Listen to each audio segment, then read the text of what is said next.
Salam jumpa kembali, sahabat-sahabat Kristus yang terkasih. Hari ini kita memasuki ibadah raya GPI Jakarta di Minggu Trinitas ke-8. Saya mengajak kita meneduhkan seluruh hati, pikiran, perasaan, dan kehidupan kita untuk kita menghadap Allah yang hidup.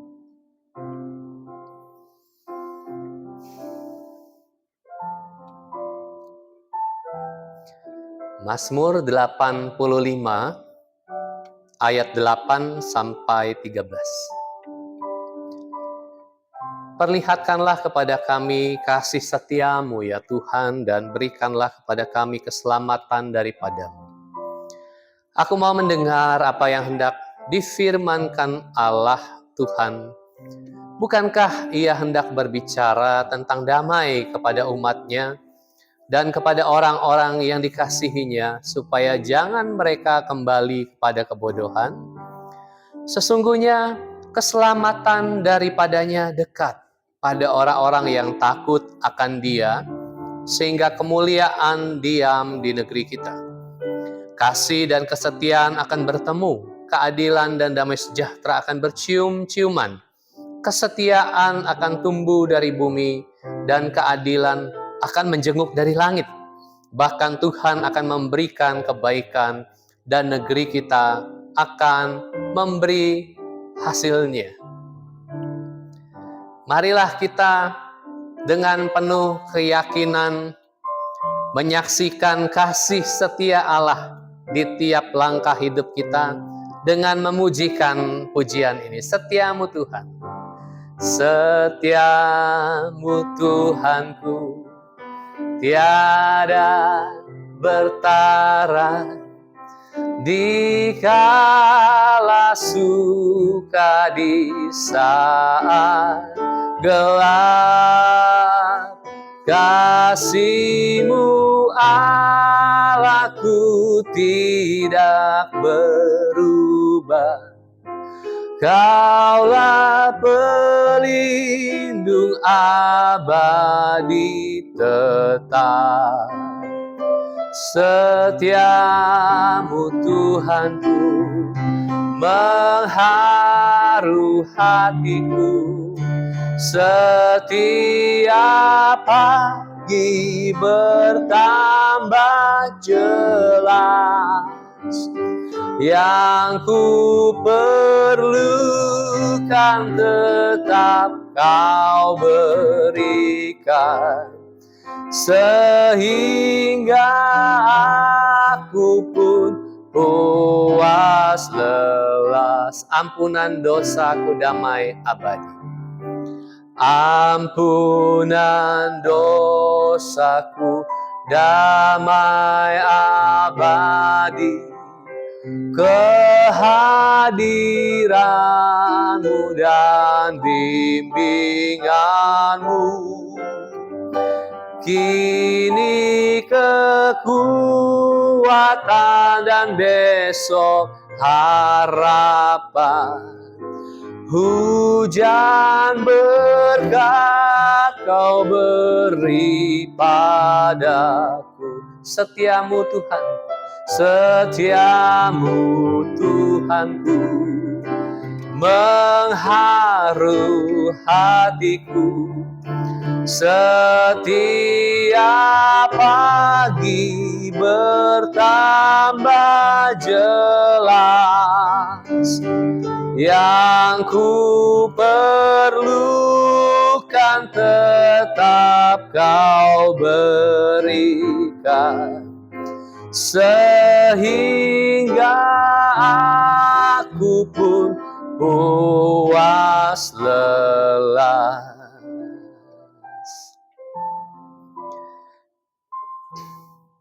Marilah kita bersatu di dalam doa. Ya Allah, kami datang kepadamu, Allah yang hidup, yang memegang kehidupan kami. Pada hari ini kembali di Minggu Trinitas yang ke-8, kami beribadah kepadamu, dan biarlah kami kembali berjumpa dengan Engkau, mengingat Kristus yang bangkit, yang masuk ke dalam sejarah, yang dalam proyek Allah akan memulihkan, mempersatukan segenap semesta ke dalam dirinya, kami dan segenap ciptaan. Kami sungguh berharap bahwa hari-Mu tiba mempersatukan segala sesuatu di dalam Engkau. Karena itu kami merayakan Engkau di Minggu Trinitas yang ke-8. Biarlah ibadah ini dituntun, diberkati oleh Roh Kudus, agar kami berjumpa Engkau kembali, ya Allah yang hidup. Terima kasih kami membuka dan menyerahkan ibadah hari ini ke dalam satu nama, yaitu Kristus Yesus Tuhan kami. Amin. Marilah dengan berdiri, saya mengajak kita untuk menyanyikan ini adalah sukacita di hatiku. Adalah sukacita di hatiku.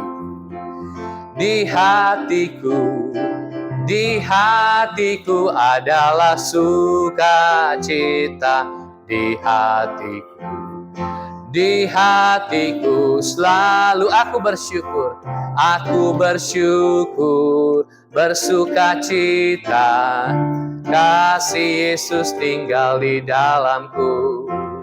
Aku bersyukur, bersukacita. Kasih Yesus tinggal di dalamku. Adalah sukacita, adalah sukacita di hatiku. Di hatiku, di hatiku adalah sukacita di hatiku. Di hatiku selalu aku bersyukur, bersukacita. Kasih Yesus tinggal di dalamku. Aku bersyukur, bersukacita. Kasih Yesus tinggal di dalamku. Silakan. Kita bersukacita karena kita bersandar kepada Allah yang kasih setianya tetap, yang tidak berubah. Amos 7 ayat 7 sampai 15. Inilah yang diperlihatkannya kepadaku.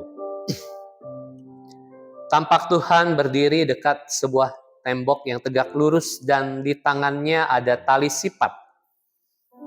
Lalu berfirmanlah Tuhan kepadaku, apakah yang kau lihat, Amos? Jawabku, tali sipat. Berfirmanlah Tuhan, sesungguhnya aku akan menaruh tali sipat di tengah-tengah umatku Israel. Aku tidak akan memaafkannya lagi. Bukit-bukit pengorbanan daripada Ishak akan dilicin tandaskan dan tempat-tempat kudus Israel akan diruntuhkan. Dan aku akan bangkit melawan keluarga Yerobeam dengan pedang. Lalu Amazia, imam di Betel, menyuruh orang menghadap Yerobeam, raja Israel dengan pesan, Amos telah mengadakan persepakatan melawan tuanku di tengah-tengah kaum Israel. Negeri ini tidak dapat lagi menahan segala perkataannya. Sebab beginilah dikatakan Amos, Yerobeam akan mati terbunuh oleh pedang dan Israel pasti pergi dari tanahnya sebagai orang buangan. Lalu berkatalah Amazia kepada Amos, pergilah, enyahlah ke tanah Yehuda, carilah makananmu di sana dan bernubuatlah di sana. Tetapi jangan lagi bernubuat di Betel, sebab inilah tempat kudus raja. Inilah bait suci kerajaan. Jawab Amos kepada Amazia, aku ini bukan nabi, dan aku ini tidak termasuk golongan nabi. Melainkan aku ini seorang peternak dan pemungut buah arah hutan. Tetapi Tuhan mengambil aku dari pekerjaan menggiring kambing domba, dan Tuhan berfirman kepadaku, pergilah, bernubuatlah terhadap umatku Israel. Efesus 1 ayat 3 sampai 14. Terpujilah Allah dan Bapa Tuhan kita Yesus Kristus, yang dalam Kristus telah mengaruniakan kepada kita segala berkat rohani di dalam surga. Sebab di dalam Dia, Allah telah memilih kita sebelum dunia dijadikan, supaya kita kudus dan tak bercacat di hadapan-Nya. Dalam kasih Ia telah menentukan kita dari semula oleh Yesus Kristus untuk menjadi anak-anak-Nya, sesuai dengan kerelaan kehendak-Nya. Supaya terpujilah kasih karunia-Nya yang mulia, yang dikaruniakannya kepada kita di dalam Dia yang dikasihinya. Sebab di dalam Dia dan oleh darah-Nya, kita beroleh penebusan, yaitu pengampunan dosa, menurut kekayaan kasih karunia-Nya yang dilimpahkannya kepada kita dalam segala hikmat dan pengertian. Sebab Ia telah menyatakan rahasia kehendak-Nya kepada kita, sesuai dengan rencana kerelaan-Nya, yaitu rencana kerelaan yang dari semula telah ditetapkannya di dalam Kristus, sebagai persiapan kegenapan waktu, untuk mempersatukan di dalam Kristus segala sebagai kepala segala sesuatu, baik yang di surga maupun yang di bumi. Aku katakan di dalam Kristus, karena di dalam Dialah kami mendapat bagian yang dijanjikan. Kami yang dari semula ditentukan untuk menerima bagian itu, sesuai dengan maksud Allah yang di dalam segala sesuatu bekerja menurut keputusan kehendak-Nya. Supaya kami yang sebelumnya telah menaruh harapan pada Kristus, boleh menjadi puji-pujian bagi kemuliaan-Nya. Di dalam Dia kamu juga, karena kamu telah mendengar firman kebenaran, yaitu Injil keselamatan-Mu. Di dalam Dia kamu juga ketika kamu percaya, dimeteraikan dengan Roh Kudus yang dijanjikannya itu. Dan Roh Kudus itu adalah jaminan bagian kita sampai kita memperoleh seluruhnya, yaitu penebusan yang menjadikan kita milik Allah untuk memuji kemuliaan-Nya. Marilah kita menyiapkan seluruh keberadaan kita bagi sabda Tuhan, dan dengan mengingat cinta Allah bagi kita semua, kita menyanyikan Ajarilah Kami, bahasa cinta. Andaikan aku lakukan yang luhur mulia, jika tanpa kasih cinta,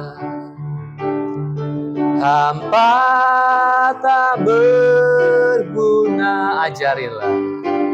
Ajarilah kami bahasa cinta-Mu, agar kami dekat padamu ya Tuhanku. Ajarilah kami bahasa cinta-Mu, agar kami dekat padamu. Andaikan aku pahami bahasa semua, hanyalah bahasa cinta, kunci tiap hati. Ajarilah kami bahasa cinta-Mu, agar kami dekat padamu ya Tuhan. Ajarilah kami bahasa cinta-Mu, agar kami dekat padamu. Cinta itu lemah lembut. Cinta itu lemah lembut, sabar sederhana. Cinta itu murah hati, rela menderita. Ajarilah kami bahasa cinta-Mu, agar kami dekat padamu ya Tuhanku. Ajarilah kami bahasa cinta-Mu, agar kami dekat padamu, agar kami dekat padamu. Sungguhlah Engkau Allah Sang Cinta dan Sang Sumber Cinta. Kepadamu-lah kami mencinta dan kami hidup di dalam cinta itu yang menghidupkan setiap kami. Terima kasih karena kami dipeluk dan direngkuh di dalam cinta Allah yang tak terbatas. Cinta Allah yang mengampuni, memulihkan, dan menyembuhkan. Cinta Allah yang menguatkan kami semua. Terima kasih ya Allah. Dan karena cinta itulah hati kami terbuka. Karena cinta itulah telinga kami mendengarkan Engkau. Dan hari ini kembali biarlah Roh Kudus menuntun kami, membawa kami ke dalam cinta-Mu, berjumpa dengan Engkau, mendengarkan sabda-Mu. Biarlah kami disingkapkan kepada seluruh kebenaran. Kiranya Engkau memakai hamba-Mu yang amat terbatas. Terima kasih Allah, kami menyambut firman-Mu dengan ucapan syukur di dalam nama Tuhan Yesus Kristus. Amin. Bacaan Injil pada hari ini terambil dari Markus 6 ayat 14 sampai 29. Saya bacakan dalam terjemahan baru 2. Raja Herodes juga mendengar tentang Yesus, sebab namanya sudah terkenal, dan orang mengatakan, Yohanes Pembaptis sudah dibangkitkan dari antara orang mati, dan itulah sebabnya kuasa-kuasa itu bekerja di dalam dia. Yang lain mengatakan dia itu Elia. Yang lain lagi mengatakan dia itu seorang nabi, sama seperti nabi-nabi yang dahulu. Waktu Herodes mendengar hal itu, ia berkata, dia itu Yohanes yang sudah kupenggal kepalanya dan yang bangkit lagi. Sebab Herodeslah yang menyuruh orang menangkap Yohanes dan membelenggunya di penjara demi Herodias, istri Filipus saudaranya, karena Herodes telah mengambilnya sebagai istri. Sebab Yohanes berkali-kali menegur Herodes, tidak diperbolehkan bagimu mengambil istri saudaramu. Karena itu Herodias menaruh dendam pada Yohanes dan ingin membunuh dia, tetapi tidak dapat. Sebab Herodes segan kepada Yohanes, karena ia tahu bahwa Yohanes orang yang benar dan suci, jadi ia melindunginya. Ketika ia mendengarkan Yohanes, hatinya selalu terombang-ambing, namun ia merasa senang juga mendengarkan dia. Tibalah kesempatan yang baik bagi Herodias. Ketika Herodes pada hari ulang tahunnya mengadakan perjamuan untuk pembesar-pembesarnya, perwira-perwiranya, dan orang-orang terkemuka di Galilea. Pada waktu itu anak perempuan Herodias tampil lalu menari dan ia menyenangkan hati Herodes dan tamu-tamunya. Raja berkata kepada gadis itu, mintalah kepadaku apa saja yang kau ingini, maka akan kuberikan kepadamu. Lalu bersumpah kepadanya, apa saja yang kau minta dariku akan kuberikan kepadamu, sekalipun setengah dari kerajaanku. Anak itu pergi dan menanyakan ibunya, apa yang harus kuminta? Jawabnya, kepala Yohanes Pembaptis. Lalu ia cepat-cepat masuk menghadap raja dan meminta, "Aku mau supaya sekarang juga engkau berikan kepadaku kepala Yohanes Pembaptis di atas sebuah pinggan." Sangat sedihlah hati raja, tetapi karena sumpahnya dan karena tamu-tamunya, ia tidak mau menolaknya.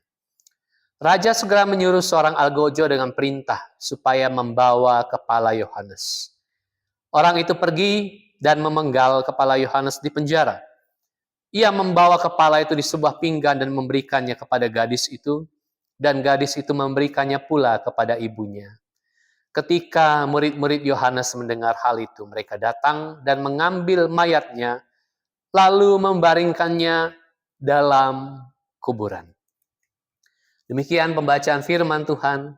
Berbahagialah kita yang merenungkannya dalam kehidupan kita. Dunia kita pada hari ini seakan mulai kesulitan untuk menilai apakah sesuatu itu benar atau salah. Kita mulai lebih sering ragu apakah sesuatu itu benar atau salah. Ada keraguan yang baik seperti yang diajarkan atau dituliskan oleh seorang filsuf Prancis yang sudah membuat dunia kita menjadi dunia yang modern dengan filsafat modernnya. Aku meragu, maka aku ada.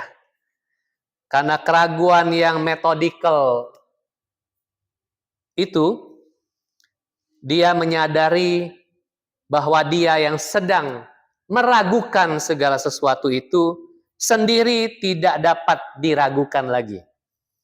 Jadi dia menemukan kepastian kebenaran yang tidak mungkin dapat diragukan lagi dari metode meragukan itu yang dia temukan. Itu René Descartes. Tapi bukan itu yang saya bicarakan. Hari ini orang meragu bukan karena mau mencari kepastian kebenaran seperti yang dilakukan oleh Descartes. Hari ini orang meragu karena selalu ada produksi-produksi kebenaran alternatif. Kebenaran alternatif ini adalah jargon yang keluar pasca Donald Trump pertama kali mencalonkan dirinya dan dia berhasil menjadi presiden Amerika Serikat. Karena ketika tim kampanyenya dan orang-orang di sekelilingnya memproduksi hoax atau kabar miring ya yang tidak bisa dipastikan dan diproduksi sebagai data, lalu orang-orang mengecek bahwa data itu keliru, data itu dibuat-buat, maka para ahlinya menyampaikan bahwa itu hanyalah data alternatif. Kebenaran alternatif itu bukan sesuatu yang salah, itu bukan sesuatu yang keliru. Maka setelah Donald Trump, dunia kita pada hari ini dihantarkan kepada yang namanya post-truth, pasca kebenaran, karena orang tidak lagi dapat menilai yang mana yang sebetulnya benar-benar benar. Karena semua orang punya kebenaran versinya sendiri. Ada kebenaran versi Donald Trump dan tim ahlinya. Barangkali ada versi A, versi B, versi C, dan lain sebagainya. Dunia kita sedang kebingungan. Tapi kalau kita mengikuti, mengamini bahwa dunia kita tidak mungkin lagi dapat berjumpa dengan kebenaran itu, jangan-jangan kita sendiri akan memakan pernyataan kita sendiri. bahwa pernyataan kita sendiri itu memang tidak dapat dibenarkan. Karena tidak ada lagi yang namanya kebenaran. Dan kita hidup di dalam kebingungan. Karena kata-kata Anda dan saya tidak bisa lagi kita verifikasi atau validasi sebagai benar. Dan dunia yang demikian memang adalah dunia yang mengerikan. Karena masing-masing orang kemudian memproduksi kebenarannya sendiri. Tapi memang kalau kita melihat, memeriksa di dalam sejarah, maka memang kebenaran itu selalu gelap di dalam sejarah. Gereja pernah keliru. Kalau kita dekatkan gereja dengan agama dan dengan kebenaran Allah, maka gereja harus mengaku gereja banyak kali keliru. Salah satu kekeliruan yang epik tentu revolusi Kopernikus, yang gereja turut andil di dalamnya, menentang sains pada masanya. Ketika seluruh dunia, seluruh gereja pada waktu itu berpikir bahwa matahari lah yang mengelilingi bumi, tapi ada seorang bernama Kopernikus. Tentu bukan hanya Kopernikus, ada beberapa orang lain yang tidak disebutkan namanya, yang juga berpikir hal yang sama, bahwa mengamati secara saintifik bahwa bukan matahari yang mengelilingi bumi, melainkan bumilah yang mengelilingi matahari. Dan gereja pada waktu itu menganggap bahwa ini adalah ancaman terhadap kebenaran. Karena teks kitab suci di awal mengatakan bahwa pada mulanya Allah menciptakan langit dan bumi. Dengan pusat lensa perhatian Allah ada pada bumi. Dan gereja pada waktu itu merasa terancam. Gereja bisa keliru. Agama bisa keliru. Apalagi Anda dan saya. Bisa keliru. Bisa salah. Bisa tidak benar. Tapi itu tidak berarti bahwa kita membuang kebenaran itu. Kalau kita membuang kebenaran itu, berarti kita tidak punya lagi harapan. Tapi justru kalau kita percaya bahwa kebenaran itu ada pada Allah, kita akan selalu dituntun untuk tiba berjumpa kepada kebenaran itu. Yang notabene bukan diri kita sendiri. Yang notabene bukan pada agama itu sendiri. Yang notabene bukan pada gereja itu sendiri. Tapi gereja, agama Anda dan saya dituntun untuk senantiasa tiba kepada sang kebenaran itu.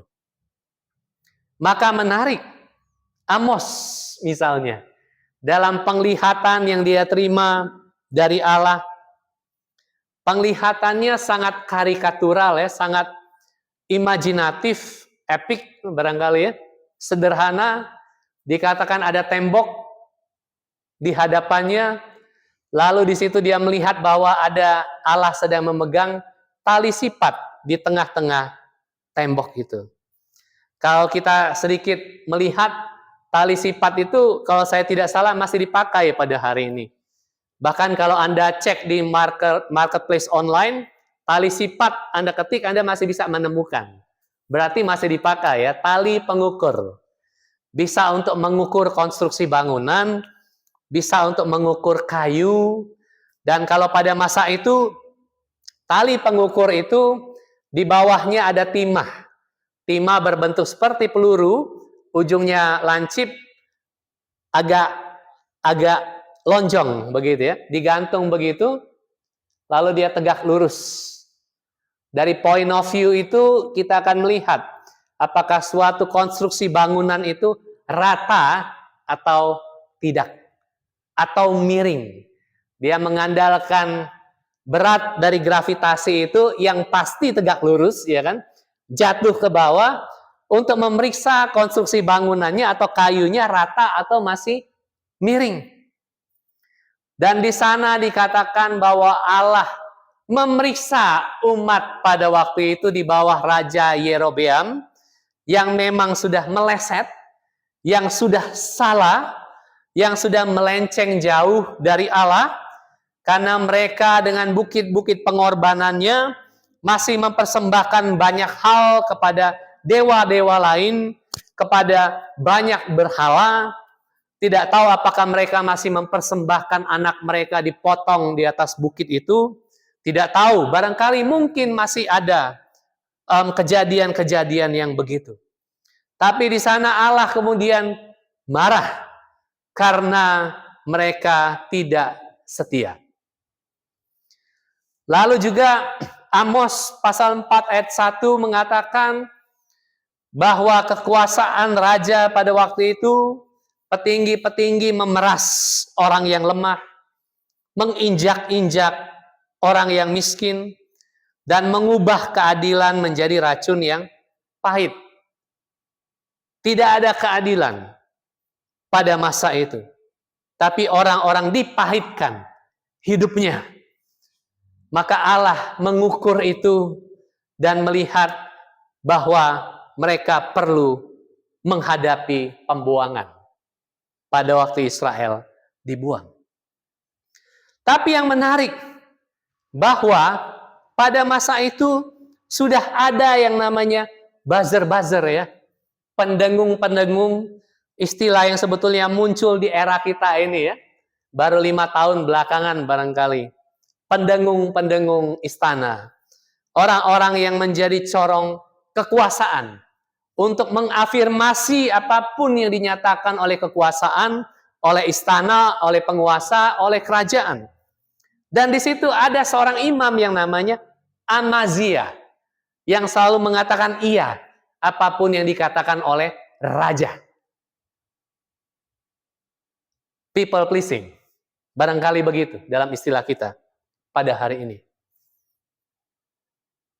Lalu Amazia mengatakan kepada raja supaya membungkam Amos yang suaranya bertentangan dengan suara kekuasaan, yang suaranya tidak sedap didengar oleh telinga penguasa. Karena Amos bukan memberitakan bahwa kekuasaan itu akan langgeng, tapi Amos memberitakan bahwa sebentar lagi Yerobeam akan dihajar oleh Tuhan. Kekuasaannya akan berakhir. Berita macam apa itu? Berita yang tidak sedap untuk didengar. Tapi Amos menyampaikan itu. Dan Amazia, sang buzzer penguasa, melawan Amos. Karena berita itu tidak sedap didengar. Kalau kebenaran itu tidak ada, maka apa yang disampaikan oleh Amos itu adalah suatu yang sia-sia. Lebih baik ikut saja kepada yang sedang berkuasa. Lebih baik ikut saja kepada kerajaan. Dan seterusnya, dan seterusnya. Sama seperti Anda dan saya. Kalau Anda dan saya tidak lagi percaya bahwa ada kebenaran, Anda bebas mengikuti kekuasaan diri Anda sendiri. Percaya kepada diri Anda sendiri. Dan Anda tidak perlu percaya kepada kebenaran. Karena kebenaran adalah diri Anda sendiri dan saya sendiri. Masing-masing saja. Tapi betapa repot hidup demikian. Begitu juga dalam teks dari Markus pasal yang ke-6, kita melihat bahwa suara Yohanes Pembaptis ternyata adalah suara yang bertentangan dengan kepentingan dari Herodes. Pesan dari Yohanes Pembaptis adalah pesan yang tidak sesuai dengan selera dari Herodes Antipas pada waktu itu. Dia adalah seorang raja atau gubernur wilayah Yudea pada waktu itu yang punya kekuasaan di Yudea itu. Tapi kemudian dia terpikat dengan istri saudaranya. Nama saudaranya itu adalah Herodes Filipus. Jadi dia sendiri adalah Herodes Antipas. Tapi Herodes Filipus ini tidak punya kekuasaan. Meskipun dia saudara kandung dari Herodes Antipas. Karena Herodes Filipus tidak punya kekuasaan, maka Herodes Antipas seperti playing power ya, memainkan kekuasaannya untuk mengambil istrinya. Padahal Herodes Filipus pada waktu itu masih hidup. Tapi istrinya diambil dengan paksa. Hanya gara-gara Herodes Filipus ini orang biasa. Dia tidak di dalam jajaran struktur kerajaan. Tapi kemudian Yohanes Pembaptis melihat bahwa ini sesuatu yang salah, ini sesuatu yang keliru, dia tegur. Karena hukum Yahudi tidak pernah memperbolehkan orang mengambil istri saudaranya selama saudaranya itu masih hidup. Kalau saudaranya sudah meninggal, dia mau mengambil istri saudaranya, itu dipersilakan. Karena itu artinya menolong. Karena saudaranya sudah meninggal, istrinya memerlukan bantuan, maka istrinya dinikahi oleh saudaranya, itu disebut sah. Karena hitung-hitung dia menolong. Tapi kalau selama saudara sama saudara masih hidup, dia ambil istrinya, itu pelanggaran. Itu tidak bisa dibenarkan. Itu perampasan. Dan itu ketidaksetiaan. Maka Yohanes Pembaptis menegur. Dan kita tahu Yohanes Pembaptis kepalanya kemudian dipenggal. Herodes Antipas hidup menurut seleranya sendiri. Hidup berdasarkan keinginannya sendiri. Disebutkan dia terombang-ambing ketika mendengarkan Yohanes Pembaptis menyampaikan pesan Tuhan. Antara senang, antara dia bergembira di dalam hatinya, tapi di satu sisi ada sesuatu yang dia pertahankan. Dia melihat bahwa pesan Yohanes Pembaptis ini menyenangkan sekaligus mengganggu dia sedemikian rupa. Tapi dia termakan oleh perkataannya sendiri. Karena dia digerakkan oleh rasa senangnya, dia mengutarakan kepada anak perempuan dari Herodias, istri Filipus itu, minta apa saja akan kuberikan. Dan dimintakanlah kepala Yohanes Pembaptis. Dia memakan perkataannya sendiri. Dia terjebak oleh rasa senangnya sendiri. Dia terjerat oleh keinginannya sendiri. Tali sifat. Apa ukurannya? Mazmur 85 yang kita baca tadi menyatakan dengan indah. Setidaknya ada 4 virtue yang disebutkan. 4 kebajikan yang disebutkan dari bacaan kita tadi. Dalam Mazmur 85. Dan saya kira ukuran tali sifat, tali pengukur itu tidak bisa dipisahkan dari setidaknya 4 virtue ini. Dari Mazmur 85. Disebutkan demikian, ayat 11. Kasih dan kesetiaan akan bertemu. Keadilan dan damai sejahtera akan bercium-ciuman. Allah akan mengukurkan kepada setiap kita tali sifat itu berdasarkan 4 virtues ini. 4 keutamaan atau kebajikan atas hati dan tindakan dan kehidupan kita. Apakah ada kasih di sana? Dalam tindakan kita, dalam kata-kata kita, dalam pikiran kita. Apakah ada kesetiaan? Apakah selaras dengan kesetiaan setiap prinsip hidupku? Setiap apa yang kulakukan? Kalau itu bertentangan dengan kesetiaan, tali sifat itu akan menyatakan bahwa kita meleset, kita salah. Apakah kita sangat menginginkan keadilan yang seadil-adilnya berlaku bagi semakin banyak orang dan semesta ini? Ataukah kita hanya memikirkan sesuatu adil kalau itu adil bagi diriku sendiri? Kita bicara soal damai. Dikatakan keadilan dan damai sejahtera akan bercium-ciuman, bercumbu-cumbuan. Karena damai sejahtera yang dalam kitab suci tidak mungkin terjadi tanpa ada keadilan. Dan keadilan tidak mungkin terjadi tanpa ada damai sejahtera. Apakah aku menghasratkan shalom, damai sejahtera yang utuh, yang mencakupi semua, bukan hanya menyangkut hidupku, atau keluargaku, atau kelompokku saja, tapi aku juga menghasratkan bahwa setiap orang mengalami shalom itu, mengalami damai sejahtera itu.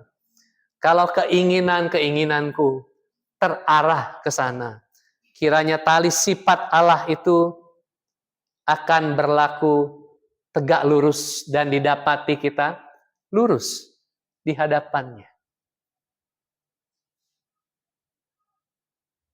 Pada Efesus 1 ayat 3 sampai 14 kita dipagelarkan oleh satu pernyataan-pernyataan teologis dari Rasul Paulus yang melihat bahwa memang Allah punya standar dan rencana yang kadang-kadang atau seringkali berbeda, bertentangan dengan standar atau kepentingan atau keinginan atau selera Herodes, selera Yerobeam, kepentingan Amazia yang berbeda dengan standar Allah. Tapi kalau standar Allah itu berbeda dengan selera kita dan kita menyadarinya, puji Tuhan, berarti kita sedang berjarak, dan dengan berjarak kita tahu bahwa kebenaran itu memanggil kita kembali kepadanya. Karena standar Allah bisa saja berbeda dengan standar Anda dan saya. Dan standar dan rencana Allah itu diungkapkan oleh Paulus dengan sangat indah. Bahwa pada akhirnya, kala kasih dan kesetiaan dan keadilan dan damai sejahtera itu bertemu, bercumbu-cumbuan, menyatu dan bersatu. Di sana kita juga menemukan bahwa Kristus menjadi kepala, menjadi raja atas segala sesuatu yang dikatakan akan mempersatukan segala sesuatu ke dalam dirinya. Di dalam Kristus. Mempersatukan Anda dan saya. Mempersatukan seluruh dunia. Mempersatukan segenap ciptaan ke dalam dirinya. Menyimpulkan, seperti tali simpul ya, dirajut. Semua dikoneksikan, disimpulkan sedemikian rupa. Ada makna menata di sana. Ditata dengan rapi, dengan indah, dengan cantik. Tapi juga ada makna merekonsiliasi di sana. Rajutan-rajutan yang menyimpang diuntai ulang. Supaya dia menjadi semacam pagelaran kosmik yang indah. Anda dan saya ada di dalamnya. Dan di sana kita menghasratkan kasih, setia, keadilan, dan damai sejahtera. Bercumbu-cumbuan di dalam Kristus. Dan itulah kebenaran Allah yang kita hasratkan setiap hari di tengah kehidupan kita. Kalau kebenaran itu menantang Anda dan saya, kalau kebenaran itu menampar Anda dan saya, beri dirimu ditampar, beri dirimu diperiksa oleh kebenaran itu. Karena kita sedang bersama-sama menyongsong penebusan, pemersatuan yang indah dan utuh di dalam Kristus. Kita semua adalah sahabat-sahabat Kristus. Terimalah kebenaran di dalam Dia. Amin. Mari kita berdoa. Kami bersyukur pada hari ini bahwa firman Tuhan yang kami baca dan renungkan mengantar kami untuk mengingat, diingatkan, disapa, ditegur bahwa kebenaran Allah di dalam Kristus itu senantiasa memanggil kami. Dan kadang-kadang berjarak dari kami. Dan karena dia berjarak, kadang-kadang kami perlu ditegur, diingatkan bahwa kami bukanlah pemangku kebenaran itu. Tapi kebenaran itu adalah Kristus yang kepadanya kami terus terarah dan menghasratkan diri untuk melihat juga seluruh dunia ini dibenarkan di dalam Kristus, dipersatukan ketika kasih setia dan damai dan keadilan bercumbu-cumbuan, saling berkelindan, saling menari, saling merajut satu sama lain. Ketika itulah kami mendapati kebenaran Allah dinyatakan sebenar-benarnya di tengah dunia ini. Tolong kami menghasratkannya, tolong kami menghidupinya, sehingga apapun yang kami pikirkan, lakukan, kerjakan, rasakan, apapun yang kami persepsikan, biarlah kiranya itu selaras dengan kasih setia, keadilan, damai, dan kebenaran Allah. Terima kasih ya Allah, ini doa kami. Kiranya kami dipanggil terus sebagai sahabat-sahabat Kristus dan sahabat-sahabat Kristus yang hidup di tengah dunia. Demi Kristus kami sudah berdoa. Amin. Mari kita berdiri dan bersama dengan gereja Tuhan di segala tempat dan di segala abad, marilah kita mengikrarkan pengakuan iman rasuli. Aku percaya kepada Allah, Bapa yang Maha Kuasa, Khalik langit dan bumi, dan kepada Yesus Kristus, anaknya yang tunggal Tuhan kita, yang dikandung dari Roh Kudus, lahir dari anak darah Maria, yang menderita sengsara di bawah pemerintahan Pontius Pilatus, disalibkan, mati dan dikuburkan, turun ke dalam kerajaan maut. Pada hari yang ketiga, bangkit pula dari antara orang mati, naik ke surga, duduk di sebelah kanan Allah, Bapa yang Maha Kuasa, dan dari sana ia akan datang untuk menghakimi orang yang hidup dan yang mati. Aku percaya kepada Roh Kudus, gereja yang kudus dan am, persekutuan orang kudus, pengampunan dosa, kebangkitan tubuh, dan hidup yang kekal. Amin. Silakan duduk. Marilah kita memberikan persembahan kita, dan kita pujikan saat terindah di hadirat-Mu. Berkat berlimpah. Saat terindah di hadirat-Mu, berkat berlimpah ada padamu. Ku dipulihkan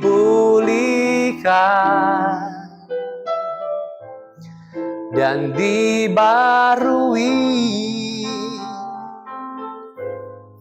dalam hadirat-Mu. Ada sukacita saat terindah di hadirat. Saat terindah di hadirat-Mu, berkat berlimpah ada padamu. dipulihkan dan dibarui dalam hadirat-Mu. Ada sukacita dalam hadirat. Dalam hadirat-Mu ada sukacita. Marilah kita menyampaikan doa-doa kita.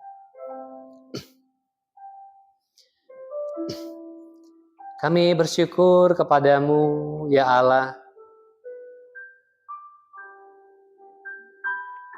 Terima kasih. Terima kasih karena kami percaya pada kasih setiamu yang tidak berubah, yang kekal. Dan kebenaranmu juga bersandar kepada kasih setiamu yang dapat dipercaya itu. Di tengah berbagai macam situasi kehidupan kami bisa percaya pada Engkau. Terima kasih ya Allah, terima kasih juga buat kesempatan kami beribadah pada hari ini. Dan juga memberi dari apa yang kami punya. Pakailah agar apa yang kami berikan menjadi berkat untuk memperluas kerajaan Allah. Kami terus mendoakan untuk setiap kami, gereja kecil ini, agar kami dituntun melangkah di dalam maksud, rencana, dan kehendak Allah di tengah dunia ini. Pakai kami juga dalam sinergi bersama dengan sinode untuk melangkah bersama.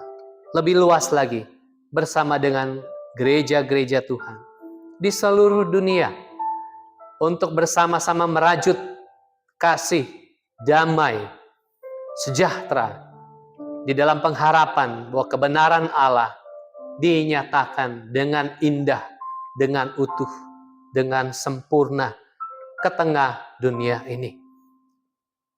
Kami berdoa buat rumah singgah.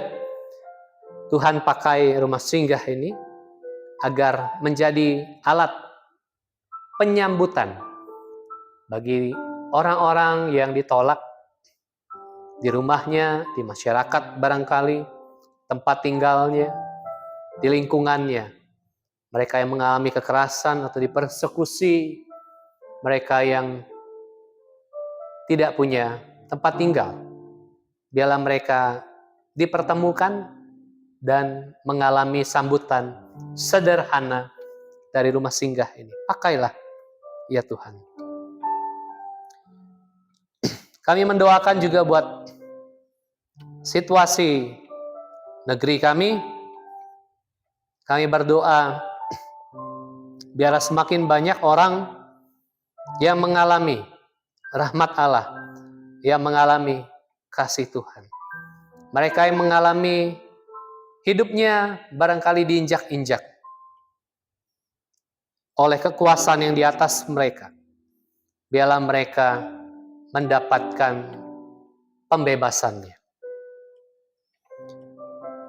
Kami mendoakan buat setiap orang yang sedang sakit, mereka yang memerlukan kesembuhan. Biarlah Tuhan mereka mengalaminya. Mereka yang perlu mengalami pemulihan, biarlah mereka mengalami proses pemulihan itu. Mereka yang sedang memerlukan kesempatan yang baru, biarlah Tuhan membuka pintu agar mereka berjumpa dengan kesempatan yang baru. Dalam pekerjaan, dalam persahabatan, dalam apapun yang diperlukan. Kami yang memerlukan rekonsiliasi atau damai yang sejati berlaku di tengah-tengah keluarga kami atau relasi kami. Biarlah Kristus Sang Juru Damai berada di tengah, itu merajut damai sejahtera, merajut kasih, merajut kesetiaan, merajut pemulihan di antara kami semua. Terima kasih ya Allah, terima kasih. Biarlah kami yang barangkali sedang menjerit dalam hati kami, di dalam batin kami, kadang-kadang tidak terkatakan. Kiranya kami bawa hari ini itu kepadamu ya Allah. Kiranya Roh Kudus membawa ini menjadi dupa yang harum.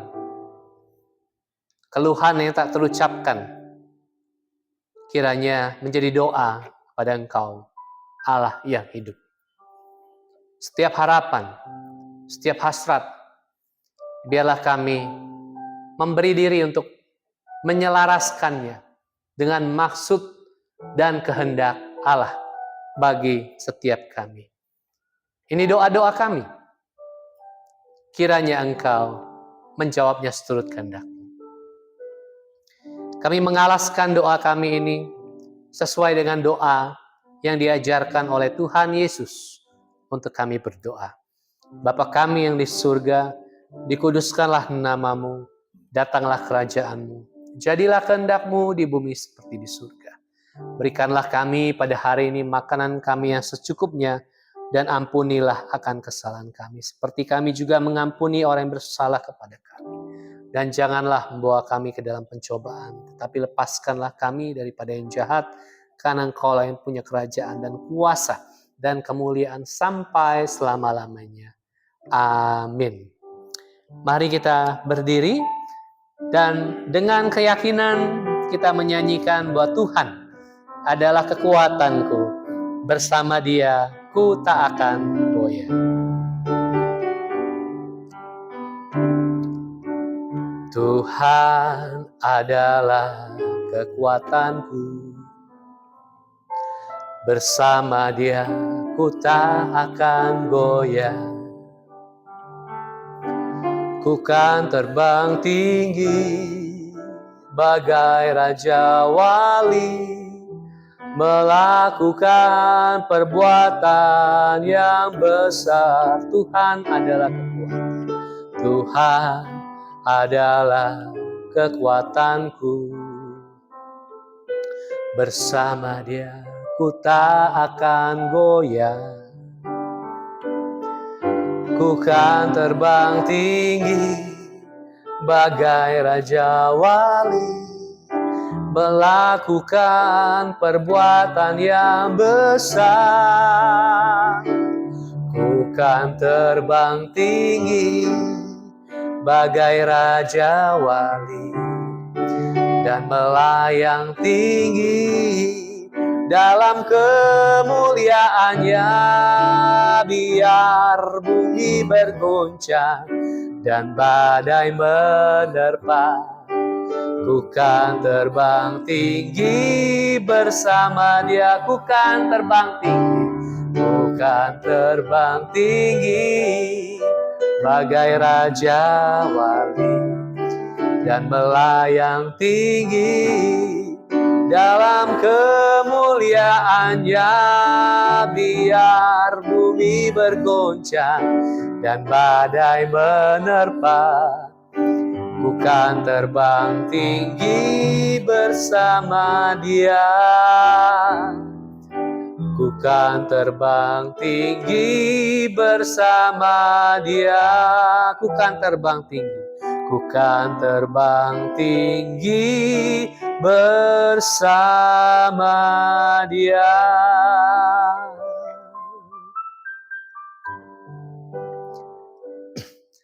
Marilah kita kembali ke tengah kehidupan kita. Kiranya kebenaran Allah itu menjadi panduan hidupmu. Walaupun itu bisa mengusik kebenaran yang kau bangun sendiri, barangkali prinsip yang sudah kau pegang teguh, atau selera dan kepentingan pribadi. Tapi kala kebenaran itu kembali menantang engkau dan saya, ingatlah bahwa Dia sedang mengasihi engkau dengan kasih setia yang tak berkesudahan, dengan kasih setia yang kekal. Karena itulah Dia akan selalu menantang kita, menegur Anda dan saya, dan membawa kita melangkah bersama dengan rencananya yang tidak mungkin gagal. Karena itu terimalah sabdanya, terimalah kebenaran di dalam Kristus, dan terimalah berkat dari Allah Bapa, kasih sayang dari Tuhan kita Yesus Kristus, dan persekutuan dengan Roh Kudus tinggal tetap menyertai kita sampai selama-lamanya. Amin.